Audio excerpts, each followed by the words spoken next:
Na FISC, as crianças veem o inglês ganhar vida num passe de mágica. Ainda mais agora que a Angel se juntou à turma. Traga as crianças para conhecerem esses amigos e aproveite a super promoção. FISC, a magia de aprender inglês. Um jovem de 24 anos desapareceu aqui na cidade de Querência no último dia 23 de dezembro. De acordo com a proprietária do estabelecimento em que ele trabalhava, a última vez que ele deu notícias foi em torno de 9h30 da manhã do dia 23. A gente anunciou e ele viu a postagem, nos procurou, chegou aqui, passou informações de quem eram os pais dele, quanto tempo estava na cidade, que já tinha estudado aqui, crescido aqui, conhecia a cidade. Então, assim, as características dele foi o suficiente para que a gente contratasse ele, né? E aí, a gente pegou ele, começou a trabalhar aqui com a gente no dia 14 de dezembro, estava mais ou menos com 12 dias, né, que ele estava trabalhando, assinada a carteira. No segundo dia a gente já assinou a carteira dele, né, registrado certinho. Ele é habilitado direitinho, inclusive está na permissão também, né? Então, assim, pra gente não tinha nada que fizesse com que a gente percebesse que ele fosse dar problema pra gente. A gente pensou que ia ser direitinho, né? Tinha referência dos pais daqui da cidade. Foi assim. Ele já tinha experiência como entregador? A senhora já conhecia ele há algum tempo ou não? Não, eu não conhecia ele. Nunca tinha visto ele. No dia da contratação eu também não estava aqui, estava viajando. Foi o meu esposo, né? E como a gente estava sem entregador, aí eu até fiz uma entrevista com outros, mas ele foi o primeiro que a gente achou ele desenvolto e se enquadrou no perfil, sabe? Pela experiência da cidade, conhecia tudo, mas eu pessoalmente não conhecia ele e o meu esposo também não conhecia ele. Só que a gente pediu referência mostramos que a gente sempre troca ideia aqui com a família, e aí ele já estudou com um dos meus filhos, né? Então comprovou que realmente ele era daqui da cidade. Essa foi a situação. Quando foi que a senhora percebeu que se tratava de um caso de desaparecimento? Porque ele saiu para fazer uma entrega, né? E não retornou. A partir de quanto tempo ali que a senhora percebeu que ele tinha desaparecido? Na verdade, assim, eu não percebi que ele tinha desaparecido, porque até agora a gente não sabe realmente de fato o que aconteceu. Mas eu percebi que tinha algo errado logo em seguida. Porque ele pediu, né, logo cedo, ele passou aqui, durante todo esse período, a gente foi conversar a respeito de plantão, assim, de pegar, ele já deixou claro pra gente que no Natal ele não poderia pegar plantão, porque ele tinha um acampamento de família, passou para nós que todo ano ele fazia esse acampamento, eles sempre fizeram numa fazenda aqui perto, ali da Maria Tereza, não me recordo o nome. Então a família sempre participou desse acampamento e que ele também ia estar presente. A gente falou, não, tranquilo, você não tem necessidade de trabalhar no Natal, Ano Novo, plantão nenhum, feriado nenhum, certo? Como ele é registrado, é só quando ele quer e quando ele pode para cobrir o outro entregador. Então, o que aconteceu? Aí a gente já estava ciente disso. E aí ele ia trabalhar só sábado até meio-dia, né? Então, ele sempre estava empolgado, falando desse acampamento. No dia do acontecido, o que aconteceu? Ele falou que ia sair para ir lá na loja comprar uma bermuda, porque ele não tinha comprado a bermuda ainda. Aí ele já chegou cedo, já assim, ansioso. Ele estava se mostrando ansioso pelo acampamento, certo? Aí a gente ainda deu, a minha secretária aqui deu uma dica de loja onde ele poderia achar bermuda e tal. Ele falou assim, olha, tá bom, eu vou ir lá. No exato momento que ele saiu daqui, eu não estava no escritório. Aí ele foi e falou assim, avisa para dona Grazi que eu estou indo lá na loja comprar bermuda. Mas antes eu vou ali comprar o pão, que ele sempre vai ali no Tropical e compra o pão. Foi lá, comprou o pão, voltou e deixou aqui. E aí ele saiu para comprar essa bermuda. Assim que ele saiu, a gente passou uma entrega de gás para ele. No caso, era 2 entregas, um cliente aqui pertinho. Mas o que aconteceu que a gente descobriu depois? Ele já saiu daqui e foi lá para a casa dele, desengatou a carretinha, tirou o uniforme da empresa e ia comprar a bermuda. Falou isso para a mãe dele. E aí, como a gente ligou em seguida para ele passando a entrega de gás, ele voltou, pegou a carretinha na casa dele, engatou a moto e foi lá e fez a entrega. A nossa cliente comprou 2 botijão de gás. Pagou R$240 em dinheiro e mais o restante ela passou o cartão. Ele não retornou aqui para o depósito, voltou de novo na casa da mãe dele, desengatou a carretinha e foi para tal loja comprar a bermuda. Só que ele levou a bolsa, né, que ele andava com a mochila, né, o celular da empresa, máquina de cartão, o dinheiro que ele recebeu da cliente e mais um troco que ele também já andava com esse troco. E aí, por volta de umas 9 horas, ele me ligou e me pediu para se eu autorizava ele passar o cartão de crédito dele na nossa maquininha, porque aonde ele estava para comprar bermuda, não estava aceitando passar o cartão de crédito dele. Aí eu falei, não, tudo bem, tranquilo. Ele falou assim, eu vou pegar o dinheiro aqui. Eu falei, não, tudo bem, pode tirar, R$35. Falei, você tira quando chegar aqui, eu reponho para você, tá? Valor de R$35. Passou uns minutinhos, eu conferi no meu aplicativo, de fato ele passou o cartão, né, nesse valor. E tudo bem, normal. Aguardamos ele retornar para o escritório. Ele não retornou. Uma faixa de uns 20 minutos, meia hora, veio um cliente aqui no depósito, pedir para fazer uma entrega de gás. E aí eu liguei para ele, falei, Marcos, você já está retornando? Aí ele falou assim, ah, não, eu estou no centro ainda. Eu falei, tem um cliente aqui, está te aguardando aqui para você acompanhar ele. A entrega é aqui pertinho do depósito. E ele falou assim, ah, não, mas me fala onde é que eu já vou direto. Falei, tá bom, eu vou pedir o cliente para ir, você encontra ele lá. Era aqui na rua 18, muito pertinho mesmo. Expliquei para ele, ele falou, beleza, e desligou. Foi a última hora que eu falei com ele. Passei as informações no WhatsApp para ele, como o cliente pagou, que não precisava ele receber mais e tal, todas as informações e o endereço certinho, confirmando, ele não visualizou. Passados 5 minutos que o cliente saiu, teve uma nova entrega. Passei a nova entrega para ele, endereço, localização certinho, e aí ele não visualizou.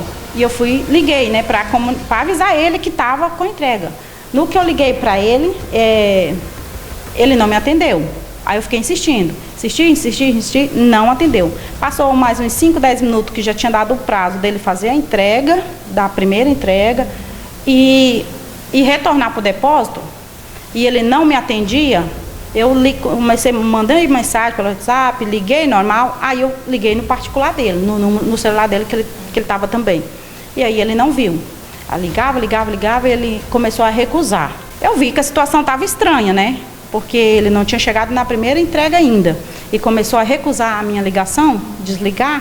Eu liguei para o meu esposo, pedi para ele vir aqui, procurar o menino que já estava acumulando entrega, né? E o menino não tinha retornado aqui para o depósito ainda, para ele verificar se ele tinha chegado pelo menos na primeira entrega. E ele veio atrás, chegou lá, ele não tinha aparecido. Aí meu esposo desceu na casa dele, chegou lá na casa dele, para nossa surpresa, que a gente achou que ele estava com a carretinha da moto. Aí que a gente descobriu que ele tinha deixado a carretinha lá na casa dele. Ele tinha saído já sem a moto. Então, assim, a gente não sabe o que a gente passou na cabeça em primeiro momento. Que ele resolveu ir para o acampamento com a nossa moto, sem nos comunicar, abandonou o serviço. Essa foi a nossa primeira linha, o nosso raciocínio, né? Ele abandonou o serviço e foi aproveitar o feriado, né? Faltava poucas horas para ele, né? Só amanhã ele ia trabalhar só até meio-dia. E a gente ficou nessa expectativa, né? Que ele tinha cometido essa irresponsabilidade. E vocês conseguiram falar com a família dele a respeito desse acampamento para saber se ele tinha ido para o acampamento ou não? Sim, a gente conseguiu. No primeiro momento, quando meu esposo chegou lá para procurar ele, que viu só a carretinha lá no momento, a mãe dele estava em casa. E aí ele chamou e falou, cadê o Marcos? A gente está tentando falar com ele, tem entrega acumulada e a gente não está conseguindo falar com ele. Ela falou assim, ele foi ali na loja comprar uma bermuda. Falou assim, não. Aí o meu marido falou, beleza então. Ela, eu vou tentar falar com ele. Ele pegou a carretinha e veio embora. Retornou lá em seguida, porque meu esposo trabalha, voltou, ele já conseguiu para que ele continuasse as entregas, que tinha mais.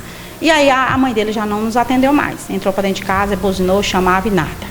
Não apareceu mais. E aí ele veio, ele fez as entregas, né? E aí a gente falou assim, vai nas lojas, dá uma olhadinha, né? Se ele está na loja, foi nas lojas, deu uma olhadinha, nada dele, nem sinal, nem dele, nem de moto, né? Nas lojas. E quando deu no sábado, mais ou menos, quando deu 1h, a gente mandou mensagem. Fulano, você vem entregar a moto, porque a gente precisa, é a nossa ferramenta de trabalho. Vem deixar a moto, que a gente está precisando dela, vem entregar. Ele estava só recebendo mensagem, mas não visualizava. E aí a gente esperou até mais ou menos umas 2h30, 3h da tarde. Já naquela agonia que já tinha passado do horário dele retornar, se ele tivesse ido em algum lugar, Aí a gente falou, não, isso está errado, ele foi pro acampamento. Com certeza ele deve ter ido para lá. Foi o que a gente pensou, porque ele passou a semana toda falando nesse acampamento de família, né? E aí meu esposo foi até o acampamento, de fato, tudo o que ele tinha falado que ia acontecer, realmente estava o acampamento, a família estava reunida. Aí chegando lá, os pais dele falaram assim, não, a gente achou que ele estava trabalhando, ele não veio aqui hoje. Ele foi de sexta para sábado, dormiu no acampamento, veio trabalhar e não retornou. E a gente está aqui achando que ele estava trabalhando. Ele falou, não, mas ele abandonou a empresa, sumiu, parou de nos atender mais ou menos umas 9h30 da manhã. E aí ela falou assim, não, o pai dele falou, então eu vou ir lá na cidade buscar a minha esposa e vou ajudar a procurar ele. Eles vieram aqui na cidade, ele pegou a esposa dele e voltou para o acampamento. E eles terminaram o acampamento deles, o Natal deles lá tranquilo, ficou até no sábado, na segunda-feira à noite, né, eles ficaram lá. Quando terminou, tinha mais pessoas lá junto, ele até nos passou que eles não contou para todo mundo do acontecido, ficou só entre eles, o irmão, o pai e a mãe desse sumiço. E quando na segunda-feira que eles retornou à noite, a gente procurando, aí eu já registrei o boletim de ocorrência, e aí os telefones dele, até hoje, se você entrar no visto por último, no telefone da empresa e no telefone dele, está no mesmo horário que eu falei com ele. Ele não acessou mais os aparelhos, né? Nenhum dele. De qual horário? O da empresa, a hora que eu falei com ele foi às 9h36 da manhã, de sábado. No horário que eu falei com ele, ele desligou e não acessou mais. Tá o mesmo horário ainda, o visto por último. Agora já não recebe mais mensagem, né? E o dele ficou recebendo mensagem até muito tarde. Depois parou também. De acordo com a Polícia Civil, eles tiveram conhecimento sobre esse ocorrido porque a própria proprietária do estabelecimento em que o rapaz trabalhava procurou a polícia para notificar o desaparecimento. Dia 23 agora do 12, a comunicante, que ela possui um estabelecimento comercial com venda de gás, entrega de gás, ela compareceu aqui na delegacia de polícia através de um boletim de ocorrência, ela noticiou os fatos.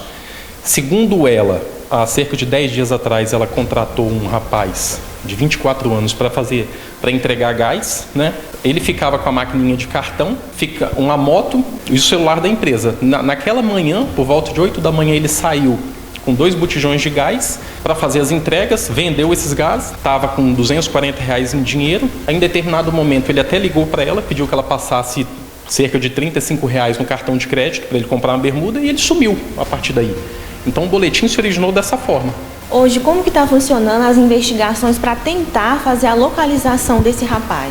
No boletim de ocorrência ela citou também que ela teve conhecimento através de conhecidos que ele possivelmente aí no passado já teve envolvimento até com furto ou receptação, né? Inicialmente a gente registrou como preservação de direito, mas depois a gente colocou provisoriamente a natureza de furto, até porque a gente conseguiu colocar uma queixa em cima da motocicleta, porque caso acontecer alguma coisa, a gente não descarta a hipótese de ter acontecido um acidente, de alguém ter tomado essa moto dele, para a gente tentar localizar a moto, que aí a gente vai conseguir ter mais informações para chegar até ele. Doutor, para tentar localizar esse rapaz, nós imaginamos que a polícia deve já ter recolhido algumas imagens de câmera de segurança pela cidade, né?